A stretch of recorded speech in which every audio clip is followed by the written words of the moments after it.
अगले दिन शादी वेन्यू पर होने वाली थी, इसलिए सब इसकी तैयारी कर रहे थे।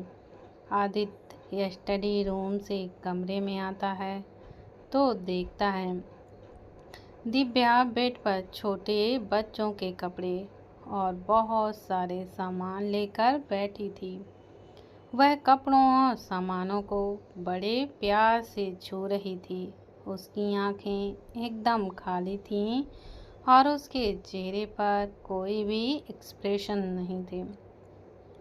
ये सब देखकर आदित्य दिव्या को गौर से देखता है, जो अपने पेट पर हाथ फेर रही थी। हाथ फेरते वक्त दिव्या बहुत ज़्यादा दर्द में लग रही थी, शायद हमेशा कोख सूनी होने का दर्द। आदित्य कदम बढ़ाते हुए एकदम से दिव्या के सामने खड़ा होता है।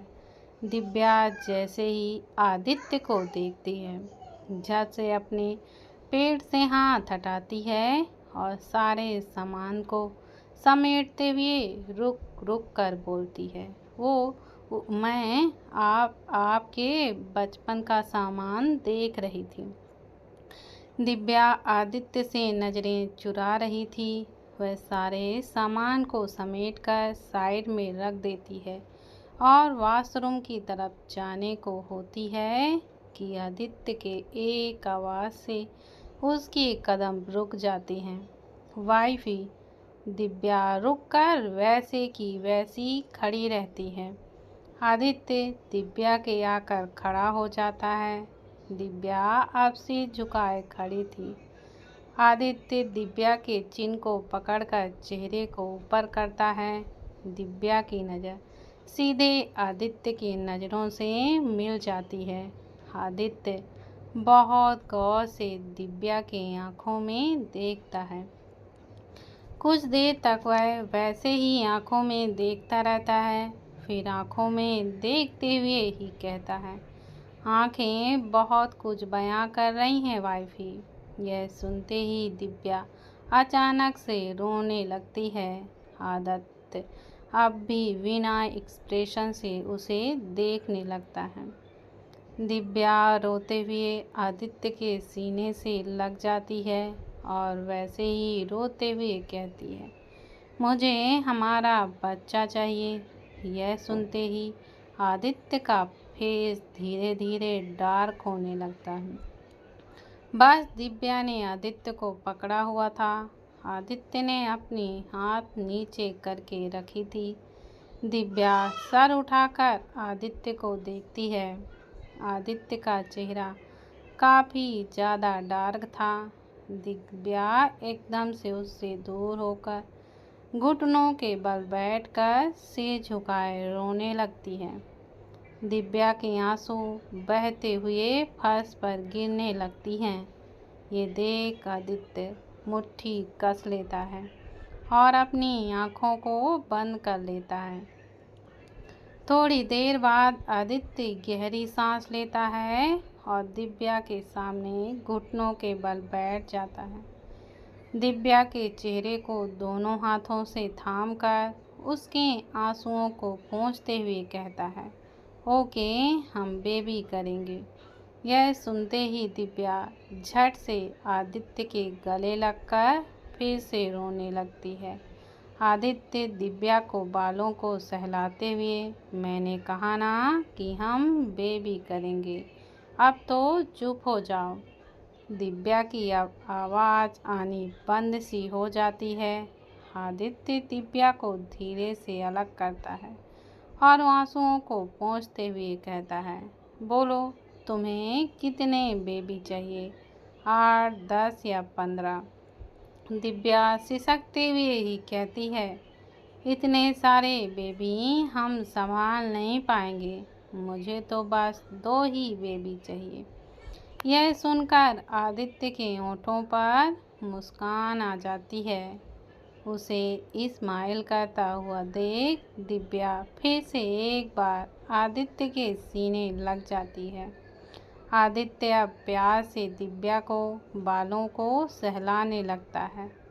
कुछ देर तक दोनों के बीच एकदम शांति होती है। दोनों अब भी घुटनों के बल बैठे रहते हैं। आदित्य दिव्या को उठाकर बेड पे बैठा देता है और उसके चेहरे को देखते हुए कहता है, देखो कैसे तुमने रोकर अपनी आंखें लाल कर ली हैं। अब देखना, शादी में फ़ोटो खिंचवाते समय तुम्हारी फ़ोटो बहुत खराब आएंगी। दिव्या अपने आंखों को छूते हुए आदित्य को देखकर बहुत ज़्यादा लाल हो गई हैं क्या? अब मैं चुड़ैल लगूंगी। आदित्य हाँ में सिर हिला देता है। दिव्या जल्दी से उठकर ड्रेसिंग टेबल के सामने खड़ी होकर खुद को देखने लगती है। दिव्या की आंखें रोने की वजह से सूज चुकी थीं। दिव्या एक नज़र आदित्य को देखती है और भागकर वॉशरूम में चली जाती है। दिव्या के जाते ही आदित्य सामने रखा अपने बचपन के सामान को देखता है। सामान को देखते ही उसके फेस एक्सप्रेशन एकदम से चेंज हो जाते हैं। रूमी अपने कमरे में बेड पर बैठी शौर्य को स्तनपान करवा रही थी। वहीं ज्येष्ठा भी उसके साथ बैठी एकटक शौर्य और रूमी को ही देख रही थी। उसे ऐसा देखता पाकर रूमी कहती है, क्या हुआ भाभी? मैं आपको तभी से नोटिस कर रही हूँ, आप हमें ऐसे क्यों देख रहे हैं? ज्येष्ठा नजरें हटाकर स्माइल करते हुए, नहीं कुछ नहीं, वो बस ऐसे ही। फिर थोड़ा सा रुककर, वैसे रूमी, सौर के होने से तुम्हें कैसा एहसास होता है? आई मीन काफ़ी अच्छा फील होता होगा ना? एक बच्चा ही तो एक औरत को पूरा करता है। रूमी मुस्कुराते हुए, हाँ भाभी, माँ बनने से एक अलग ही तरह का सुकून मिलता है। शौर्य के होने से मुझे ऐसा लगता है जैसे खुशियाँ खुद चलकर मेरे कदमों में आई हैं। एक अलग ही फीलिंग है जो सिर्फ एक माँ ही महसूस कर सकती है। ज्येष्ठा गौर से रूमी की सारी बातों को सुन रही थी। उसे काफ़ी ज़्यादा अफसोस हो रहा था कि उसे ये सुकून कभी खुशनसीब नहीं होगा। एक बार ज्येष्ठा ने कोशिश की थी, बिना प्रोटेक्शन के वह ध्रुव के साथ फिजिकल हुई थी, लेकिन ध्रुव ने उसे ज़बरदस्ती मेडिसिन्स खिला दिया था ताकि वह प्रेग्नेंट ना हो। जब दोनों फिजिकल हुए थे तब ध्रुव बहुत ही ज़्यादा नशे में था और इस वजह से वह अपने बिल्कुल भी होश में नहीं था। लेकिन अब तो ध्रुव ने उसे सख्त वार्न भी कर दिया था। राठौर विला में प्रियांश अपने हाथ में दिव्या के नाम को कुरेद रहा था। 2 दिन होने की वजह से उसके जख्म सूख चुके थे, जिससे दिव्या का नाम अच्छे से नहीं दिख रहा था। उसके कुरेदने से फिर से खून निकल रहा था। प्रीत अचानक से कमरे में आकर प्रियांश को देखती है तो भागते हुए उसके पास जाकर उससे ब्लेड को छीन लेती है और चिल्लाते हुए कहती है, ये तुम क्या कर रहे हो प्रियांश? दिव्या का नाम मेरे हाथों से मिट रहा है। यह सब बोलते हुए प्रियांश बिल्कुल पागलों की तरह बिहेव कर रहा था। प्रीत तो जैसे सदमे में ही आ जाती है। दिव्या के प्यार में प्रियांश खुद को बिल्कुल भी संभाल नहीं पा रहा था। उसकी जुनूनियत बढ़ती ही जा रही थी। उसका पागलपन उसके दिमाग पर हावी हो रहा था। प्रीत के हाथ कांपने लगते हैं।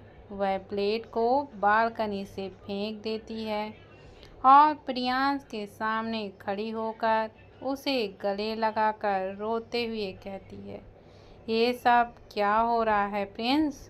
प्लीज़ खुद को संभालो। तुम ऐसे कैसे बन गए?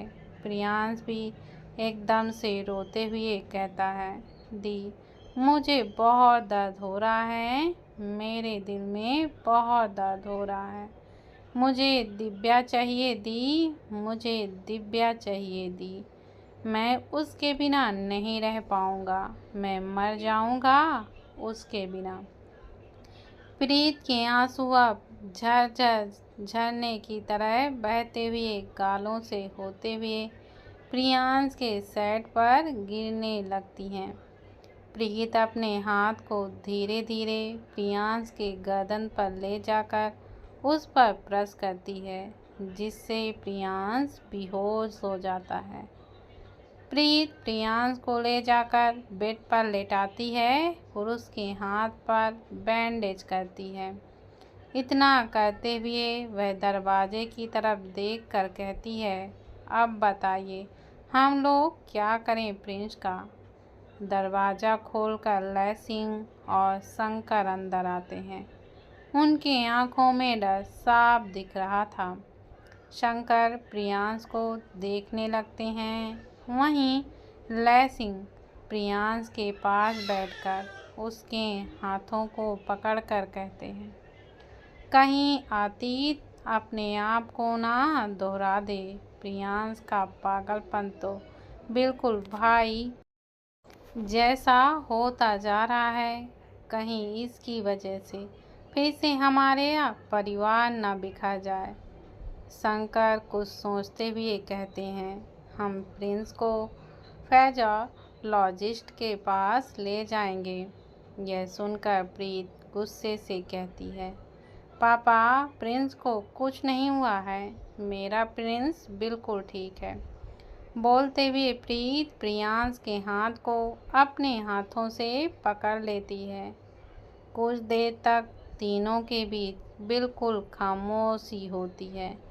फिर प्रीत प्रियांश को देखते हुए कहती है, मुझे पता चल गया है प्रिंस का क्या करना है।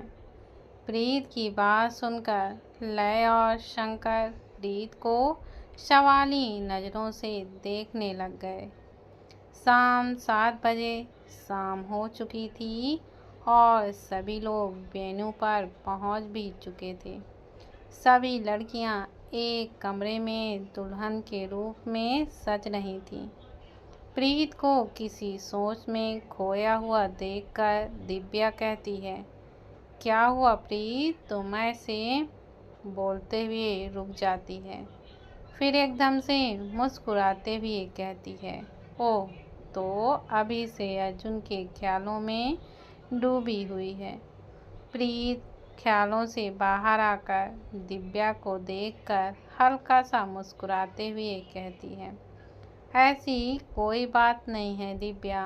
अनु सपना के सामने बैठी ब्यूटिशियन को एडवाइस दे रही थी। अनु, ये आप क्या कर रही हैं? मैंने कहा ना कि मम्मा को ऐसे मत सजाओ। ब्यूटिशियन की तो अन्नू के सामने हालत ही बिल्कुल ख़राब हो चुकी थी। अन्नू ने कम से कम 50 बार हेयर स्टाइल को चेंज किया था। ब्यूटिशियन बेचारी कुछ बोल ही नहीं पा रही थी। अन्नू फ्रस्ट्रेट होकर बोलती है, मैंने कहा ना वैसा नहीं करना।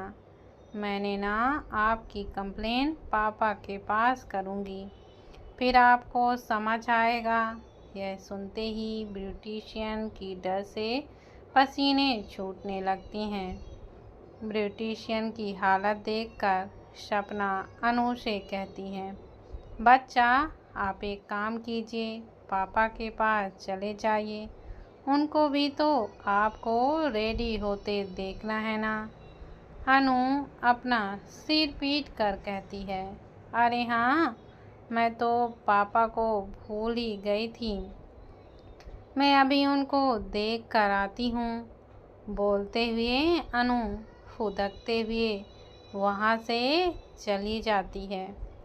उसके जाते ही ब्यूटिशियन एक राहत भरी सांस लेती है। वहीं उसे देखकर सबके होठों पर मुस्कुराहट आ जाती है। शौरा शौर्य को गोद में लिए सारी सजावट को देख रही थी। शौर्य की गोद में बिल्कुल शांत था। शौर्य के इसी शांत नेचर की वजह से रूमी को ज़्यादा परेशानी नहीं होती थी। शौर्य टहलते टहलते मंडप पर पहुंच जाती है। सबका मंडप लाइन से लगा हुआ था। हर एक मंडप पर एक एक पंडित पूजा की तैयारी कर रहे थे। सभी बड़े साथ में बैठे बातें कर रहे थे। लाइटिंग की वजह से सारा जगह बहुत ही ज़्यादा खूबसूरत लग रहा था। गेस्ट का आना भी शुरू हो चुका था। वहीं दूल्हे के कमरे में सब कोई मौजूद थे सिवाय आदित्य के। अर्जुन बार बार खुद को आईने में देखे जा रहा था। उसे ऐसा देखकर ध्रुव हंसते हुए कहता है, बस कर भाई, इतना देखोगे तो आईना भी शर्मा जाएगा। यह सुनकर अर्जुन ऑकवर्ड हो जाता है और इधर से उधर देखने लगता है। कुछ सोचते हुए ध्रुव कहता है, ये आदित्य कहाँ चला गया? गौरव अपने कुर्ते को ठीक करते हुए कहता है। अकेलेपन में ध्रुव गौरव को देखता है। गौरव ध्रुव की ओर देखकर आदि दूसरे कमरे में है। ध्रुव आदित्य के अकेले रहने की वजह से बिल्कुल अपरिचित था, जिसकी वजह से उसे ये बहुत अजीब लगता है। फिर भी वह कोई सवाल नहीं करता है। तेजस एकदम जोर से बोलता है, ओह माय गॉड! उसके ऐसा बोलने से सब उसकी ओर देखते हैं। तेजस की नज़रें अपने सामने खड़े अनुज पर थीं। सब कोई जब अनुज को देखते हैं तो उनकी आंखें फटी की फटी रह जाती हैं। तेजस अनुज को ऊपर से नीचे देखते हुए कहते हैं, अरे यार, तू तो दूल्हे में नंबर 1 लग रहा है अनुज। अनुज, ये मेरी कलाकारी नहीं है। बोलते हुए वह सामने से हट जाता है। उसके हटते ही सभी सामने देखते हैं तो एक लड़का जो अनुज को रेडी कर रहा था, उसकी हालत बहुत ही ज़्यादा खराब थी और उसके साथ ही अनु चेयर पर बैठी हुई थी। अनु को देखकर तेजस जल्दी से उसके पास जाकर कहता है, अनु, क्या ये सब तुमने करवाया है? अनु प्राउडली हाँ में सिर हिला देती है। इस पर तेजस जल्दी से कहता है, अनु प्लीज़ मुझे भी अनुज की तरह तैयार होने में हेल्प कर दो। अनु तेजस को ऊपर से नीचे तक देखती है, फिर मुंह फेरते हुए कहती है, बिल्कुल भी नहीं। आज मेरे पापा सबसे हैंडसम लगेंगे और कोई भी नहीं। यह सुनकर तेजस का मुंह बन जाता है। वहीं सब अनु की बात और तेजस का चेहरा देखकर हंसने लगते हैं।